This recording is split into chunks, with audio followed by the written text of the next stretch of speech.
SOP Academy. أين نصنع العظماء. Bonsoir mes chers élèves. Aujourd'hui, Inch'Allah, nous allons continuer sur notre lancée sur le texte historique. راح نشوفوا aujourd'hui la structure d'un texte historique. Donc, structure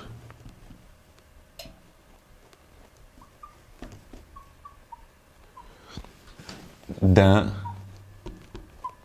texte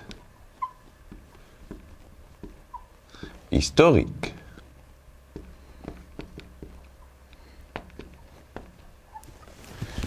Bon, comme vous le savez, les textes sont composés de trois parties. Introduction, développement et puis la conclusion. Kif, le texte historique, il est comme ça. Donc, l'introduction d'un texte historique, elle contient quoi? Donc, l'introduction.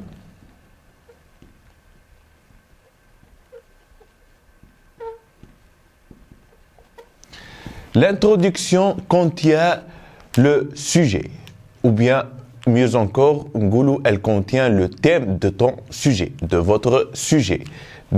Donc, l'introduction, on introduit le thème. Donc, introduire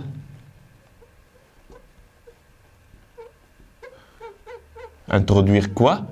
Introduire le thème.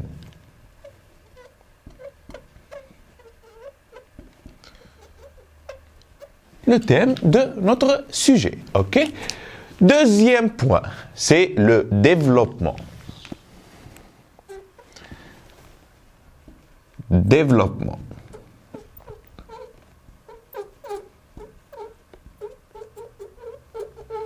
Le développement, il contient quoi? Le développement contient les faits et les événements et on doit les mettre de manière chronologique. Ok? Comme une petite définition. Donc, fait ou bien événement, c'est la même chose. Fait qu'on doit exposer.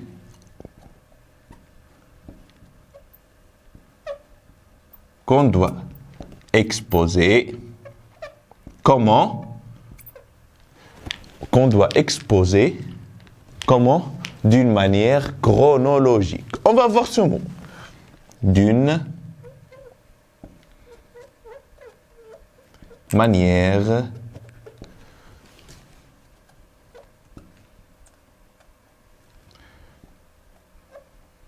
chronologique. Ok? Donc, ce mot chronologique, vous en aurez besoin.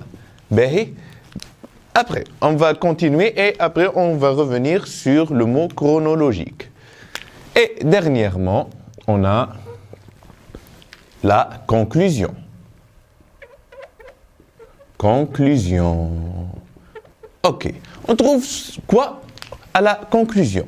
On trouve généralement comment ces événements du développement se sont terminés. Ok? Donc, je vais vous écrire de manière brève. Donc, fin des événements. Comment ces événements sont finis? Ok?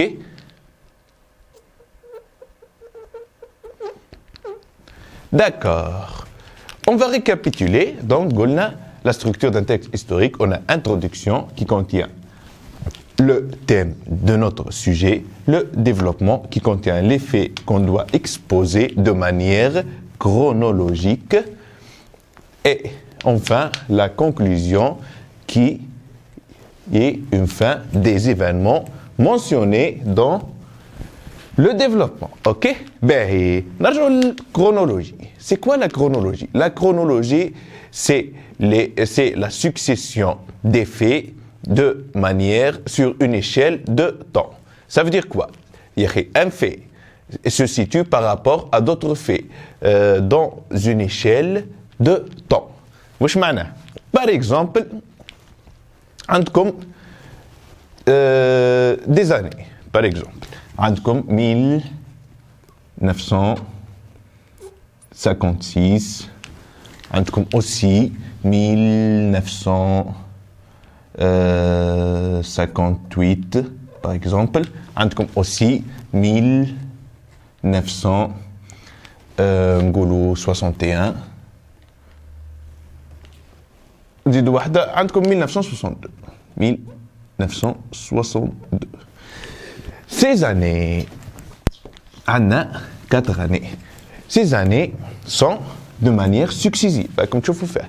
1956, 58, 61, 62. Ok? Donc la chronologie sont les faits émis de manière chronologique sur une succession de temps, une échelle de temps. Donc, tout le monde a l'échelle, elle commence du début jusqu'à la fin. Kif kif. Les faits, nous sur une échelle de temps, من le début حتى la fin. Ok? Donc, ما نقدروش نحن في un texte historique نبدو نحطوا un événement. يا أخي قلنا le développement. Ce sont des faits ou bien des événements. Ben, ما نقدروش نحطوا ces événements de manière mélangée. Là. Parce que on a l'échelle du temps. Ok? L'échelle du temps. Donc, نبدو événement par événement. مثلا عندكم un événement en 1956 رايحين تبدو به.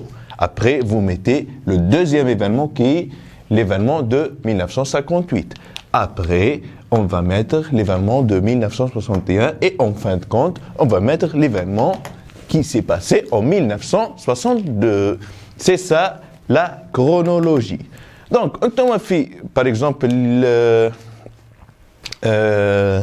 fait un sujet de baccalauréat ou bien un sujet d'examen, ça dépend.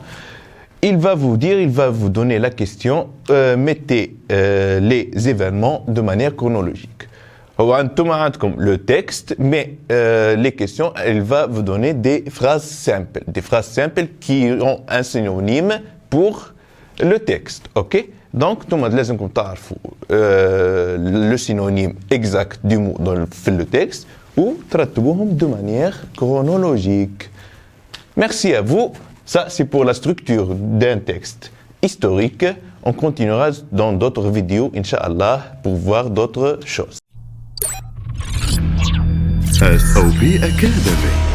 أين نصنع العظماء؟